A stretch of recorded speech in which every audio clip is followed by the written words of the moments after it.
दोस्तों नमस्कार, राम राम, जय श्री राम और जय माता दी। मैं हूं अश्विनी मल्होत्रा और आप देख रहे हैं अपना पसंदीदा चैनल जम्मू तर्कश।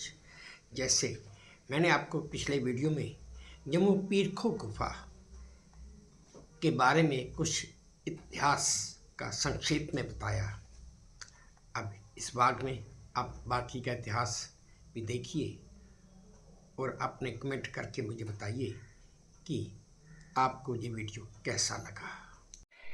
तो वो उस मणि को ढूंढते हुए भगवान श्री कृष्ण इसी गुफा के समीप पहुंच गए।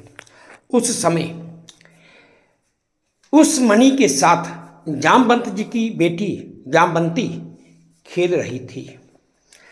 कहते हैं कि उस जमाने की, अब हमने तो देखी नहीं, लेकिन मान्यता है कि उस मणि का प्रकाश ही इतना ज़्यादा होता था कि उस मणि के प्रकाश की वजह से किसी भी जगह जहाँ पर वो मणि होती थी वहाँ पे अंधेरा नहीं हो सकता था।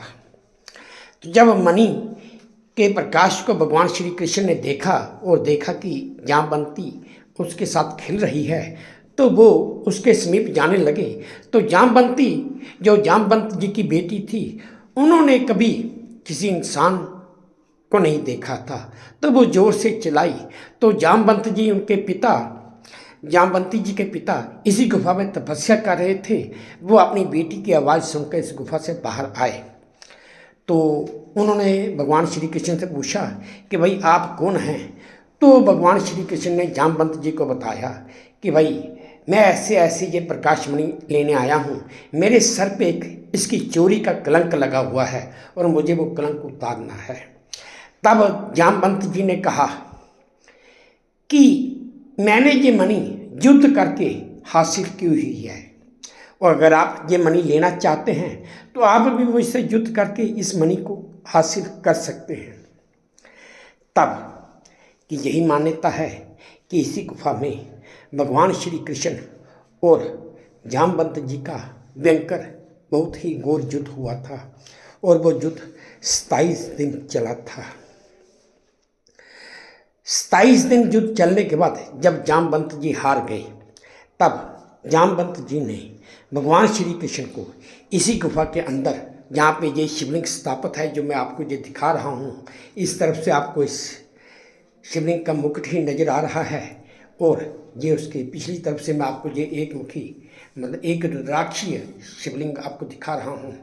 इस गुफा के अंदर आने का न्योता दिया, और इसी शिवलिंग को, एक रुद्राक्षी शिवलिंग को साक्षी मानकर जामवंत जी ने अपनी बेटी जामवंती का विवाह भगवान श्री कृष्ण जी से कर दिया, और वो मणि उनको दहेज स्वरूप में प्रदान कर दी। वैसे तो भगवान श्री कृष्ण जी की 3 पटरानियाँ थी।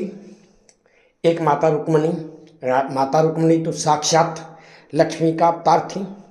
दूसरी जामवंत जी की बेटी जामवंती, और तीसरी सत्यभामा जो राजा सत्यजीत की पुत्री थी।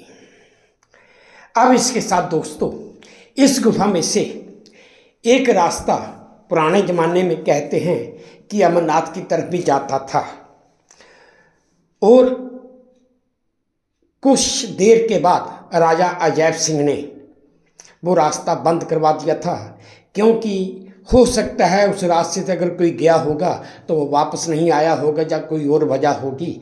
वो तो खैर हमें पता नहीं चल पाया, लेकिन सुनने में जहाँ एक जगह मैंने पढ़ा भी था कि इस गुफा में बहुत बड़े बड़े सांप वगैरह हुआ करते थे, और कोई 3 साधु भी वहाँ पे गए थे और वो कभी वापस नहीं आए। उनके जाने के बाद ये गुफा, ये द्वार बंद कर दिया गया था। मैं ये गुफा का जो द्वार है, ये आज तो जहाँ पे ये मैं आपको दिखा रहा हूँ, इसके अंदर एक दीपक जल रहा है। ये आप दीपक, जलता हुआ दीपक देख रहे हैं कि इस गुफा में ये दीपक जल रहा है। यही इसका पुराना द्वार है जो अमरनाथ की तरफ जाता था।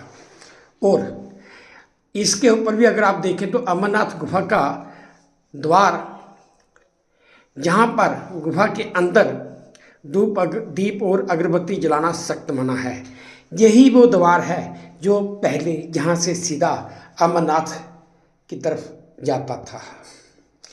चलिए एक चीज़ ये भी मैंने आपको दिखा दी कि इसी गुफा में से अमरनाथ जाने का भी सीधा रास्ता हुआ करता था। देखिए दोस्तों, हम जिस तरह से जुग के अंदर गए थे उसी तरह हम जिस जुग के इस गुफा से वापस बाहर की तरफ निकल रहे थे। यही एक रास्ता गुफा के अंदर जाने का भी है और गुफा से बाहर आने का भी है। लेकिन चलिए, इस गुफा में अब एक और रास्ता बनाया गया है। हम देखते हैं कि इस गुफा के अंदर क्या रास्ता जो बनाया है कहाँ जाता है।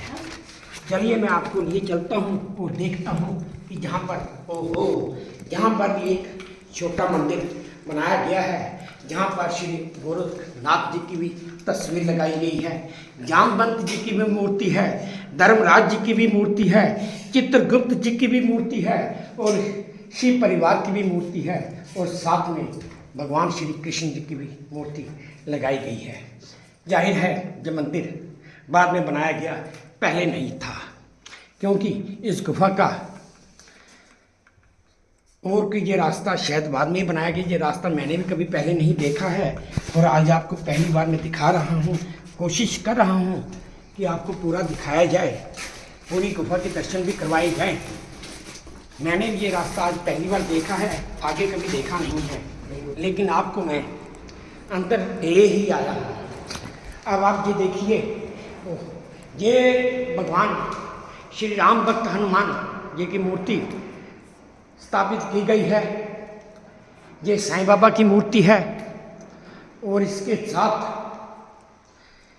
ये शिवलिंग शिव जी की मूर्ति जो तांडव करते हुए जो आप तस्वीर देख रहे हैं, और इसके साथ आप भगवान लक्ष्मी नारायण जी की मूर्ति भी देख रहे हैं। अभी कुछ देर पहले मैं जो एक श्रोता जो इस मंदिर में आए उनसे बातचीत कर रहा था, तो उनकी माता भी उनके साथ थी, तो उनसे पता चला कि वो पहली बार इस गुफा में आई है। काफ़ी हैरानगी हुई मुझे जानकर कि एक औरत जिनका अपना बच्चा 26-27 साल का है, वो आगे पहले कभी इस गुफा में नहीं आई, आज वो भी पहली बार इस गुफा में आई है। वाह! आप ये देखिए, माता वैष्णो की मूर्ति स्थापित की गई है, उसके साथ माता वैष्णो के आपको 9 अलग अलग रूप भी नजर आ रहे हैं। हाँ, आगे ये जंगला लगाकर रास्ता बंद किया गया है। मैं कोशिश करता हूँ कि मैं आपको एक ऐसे तरीके से इन मूर्तियों के दर्शन करवाऊँ। हाँ, मैं कोशिश कर रहा हूँ कि मैं इन मूर्तियों को आपको एक ऐसे तरीके से दर्शन करवाऊँ कि आपको अच्छा भी लगे और सुंदर भी लगे। ये मेरी कोशिश है, उम्मीद करता हूँ कि कामयाब भी होगी। अब मैं ये तस्वीर दूसरी तरफ से आके ले रहा हूँ। मैंने आपको ये माता वैष्णो देवी के दर्शन भी करवाए और साथ में माता के 9 रूपों की अलग अलग देवियों के दर्शन भी आपको करवाए। उम्मीद करता हूँ आप सबको अच्छा लगा होगा। और भाई, अगर सनातनी हो तो अच्छा तो लगना ही चाहिए। माता वैष्णो के 9 रूपों के दर्शन करने के बाद ये मैं आपको उस गुफा से बाहर आ गया हूँ। अब मैं आपको ये काली माता की मूर्ति जो इस गुफा में स्थापित है उसके दर्शन करवा रहा हूँ। तो चलिए दोस्तों, अब इस गुफा से बाहर जाने की चेष्टा करते हैं। बाहर भी हम चल रहे हैं, जा रहे हैं। खैर, मेरी हाइट थोड़ी छोटी है तो मैं तो आराम से चल सकता हूँ, लेकिन जिनकी हाइट 5, 5.5, 6 फीट की होगी उन्हें झुक कर ही इस गुफा से बाहर जाना होगा। हाँ, ये वो एरिया आ गया जहाँ पर 6 फुट का आदमी भी आराम से चल सकता है और 5 फीट का आदमी तो बिल्कुल बड़े आराम से कूदता हुआ भी जा सकता है। अब हम मेन जामवंत गुफा में पहुँच गए हैं और जहाँ से बाहर जाने की कोशिश पे आ गया, जहाँ से ये सीढ़ियाँ चढ़ के हम अंदर आए थे, अब वही सीढ़ियाँ चढ़ के हम बाहर की तरफ जा रहे हैं। जामवंत की गुफा जहाँ पर पूरी हुई है। अब इस मंदिर के और जो हिस्से हैं उनके भी आपको दर्शन करवाते हैं। जामवंत जी की गुफा के बाईं ओर ये राम दरबार की मूर्ति भी स्थापित की गई है। देखने में भी काफ़ी सुंदर और अच्छी लगती है और मंदिर की जो रख रखाव है वो भी बहुत ही अच्छा है। अब तो इस गुफा का आंगन या इसके साथ का जो एरिया था उसे भी काफ़ी सुंदर और अच्छा बनाया गया है। बैठने के लिए पार्क वगैरह भी बनाए गए हैं, पेड़ पौधे लगाए गए हैं ताकि लोगों को धूप में भी बैठने की आसानी हो। ये आप देख रहे हैं कि कैसा एरिया है और आप कैसे इस धूप वाले एरिया में भी बैठ सकते हैं। ये एक ओम लगा हुआ झंडा भी लहरा रहा है और अगर आप बिल्कुल सामने तरफ देखें तो आपको ये महामाया माता का मंदिर नज़र आ रहा है। कैमरे में तो ये थोड़ा धुंधला ही नज़र आएगा। अगर कभी मौका मिला या माता ने बुलाया होगा तो मैं आपको इस मंदिर में भी लेके ज़रूर जाऊंगा। और अगर आप इस महामाया माता के यहीं से खड़े होकर बाईं तरफ देखेंगे तो आपको हर की पौड़ी भी नज़र आएगी। ये अब मैं आपको हर की पौड़ी के दर्शन करवा रहा हूँ। और अगर आप ध्यान से देखें तो ये हर की पौड़ी है। इस तरफ भी मैं आपको एक न एक वक्त ज़रूर लेके चलूँगा क्योंकि ये भी काफ़ी बहुत बड़ा मंदिर है और ये काफ़ी पहले तो नहीं थी लेकिन इस मंदिर को बाद में बनाया गया और मैं आपको इसके इतिहास के बारे में भी ज़रूर बताऊँगा। और एक चीज़ मैं आपको ये भी बता दूँ, ये बीच में आप पर्टिकुलरली ये वाला जैसे ये पोल आप देख रहे हैं ये रोप वे के लिए पोल है। ये रोप वे इसी पीरखों के प्रांगण से चलकर सीधी महामाया माता मंदिर तक जाती है और पर यात्री का किराया इस मंदिर तक जाती है और इसी मंदिर से यात्रियों को दर्शन करवा के वापस भी इसी जगह आती है। पर यात्री का किराया 300 रुपया है। हम इस मंदिर के प्रांगण में ही हैं तो हमें यहाँ पर एक गुजरात से आए हुए टूरिस्ट मिल गए। चलिए उनसे बात करते हैं कि क्या उन्हें इस मंदिर में आकर कैसा लगा। भाई साहब आपका नाम? मेरा नाम चौहान दर्शित है, गुजरात से आया हूँ। और आपका? ये दोनों गुजरात से आए हुए हैं यहाँ, यानी कि जहाँ पर पहले नरेंद्र भाई मोदी मुख्यमंत्री हुआ करते थे, ये वहाँ से आए हुए हैं। चौहान साहब आपको इस मंदिर में आकर कैसा लगा पहले तो ये बताइए। सर मंदिर में आकर एकदम नेचुरल शांति का एहसास हुआ कि मानो कि एक पॉजिटिव एनर्जी मिल रही सर इधर आकर। इस मंदिर में पॉजिटिव एनर्जी मिली। हाँ जी सर। वैसे मैं आपको बता देता हूँ ये मंदिर जो आपने गुफा देखी है ये गुफा 6000 साल पुरानी है। इसी गुफा में भगवान श्री कृष्ण और जामवंत जी का युद्ध भी हुआ था। वो युद्ध 27 दिन इस गुफा में चला था। चलिए तो आपको कैसा लगा बेटा इस गुफा में आकर देखकर? बहुत मज़ा आया। और आप जम्मू घूमने आए? हाँ जी सर।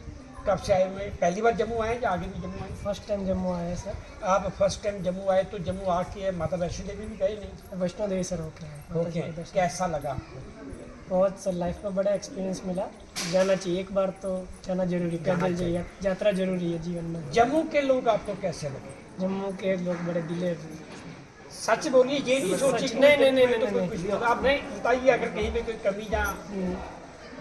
जम्मू सर एकदम हमको शांत लगा, शांत लोग हैं और एकदम दिलेर जैसा है। दिलेर जैसा। बात करने में कैसे? बात करने में सर बहुत मीठे हैं, सेब के जैसे। चौहान साहब आपसे मिलकर बड़ा अच्छा लगा कि कम से कम आपने कोई आदमी तो ऐसा मिला कि जिसने बोला जम्मू के लोग सेब जैसे मीठे हैं। Thank you very much sir. Next ये एक यज्ञशाला भी इस मंदिर में, पीरखों मंदिर में बनाई गई है। जाहिर है कि जहाँ पर जो मंदिर के महंत पुजारी जी हैं वो बैठकर हवन वगैरह करते हैं। अभी अगर आप ध्यान से देखें तो आज भी सुबह हवन किया गया है और एक जो हवन में जो लकड़ी है वो थोड़ी थोड़ी आहिस्ता आहिस्ता धीरे धीरे मीठे मीठी जल भी रही है, उसमें से धुआं भी निकलता हुआ दिखाई दे रहा है। दोस्तों, अब मैं आपको सूर्यपुत्री नदी तवी के किनारे लेके आया हूँ। ये जो आप सामने ये जो घर देख रहे हैं, मैं अगर इसके पूर्वी शोर पे खड़ा हूँ तो आप ये घर पश्चिमी शोर पे देख रहे हैं। तो अब मैंने आपको पहले जूम करके दिखाया था, तो आप देख सकते हैं कि कितनी दूर वो घर हैं। ये सूर्यपुत्री तवी की चौड़ाई पहले इतनी हुआ करती थी, आज भी इतनी ही है। अब बीच में गाड़ियाँ वगैरह उठ चुकी हैं, पानी तो है नहीं। पहले इतनी इसकी चौड़ाई थी और इतना ही इसमें पानी हुआ करता था। ये पूरी तवी नदी पानी से लबालब भरी रहती थी। अब पानी कम हो गया तो अब सिर्फ एक छोटी सी धारा ही बहती है, जो सामने उन घरों से होती हुई नीचे हर की पौड़ी की तरफ जाती है। ये हर की पौड़ी का एक नज़ारा मैं आपको फिर से दिखा रहा हूँ और उसके ऊपर अगर आप देखें तो वो बहुकोट भी आपको दिखाई दे रहा है। ये एक ऐसी जगह है कि जहाँ पर भी शांति काफ़ी मिलती है। और अगर इसी तरफ आ जाएं तो जहाँ पे एक ये सीमेंट मिक्सचर चल रहा है और लेबर का काम भी लगा हुआ है, और देखें तो क्या काम है। ये काम यहाँ पर पाइपें बिछाई जा रही हैं, जो शायद सीवरेज की पाइपें हैं। बड़ी बड़ी पाइपें बिछाई जा रही हैं जो नीचे ले जाने के लिए, जहाँ नाले का जो पानी होगा उसको साफ़ करके उसको नीचे ले जाने के लिए बिछाई जा रही। अब जे मैं आपको इसी पीरखो गुफा का, पीरखो मंदिर का तवी के किनारे से एक व्यू दिखा रहा हूँ।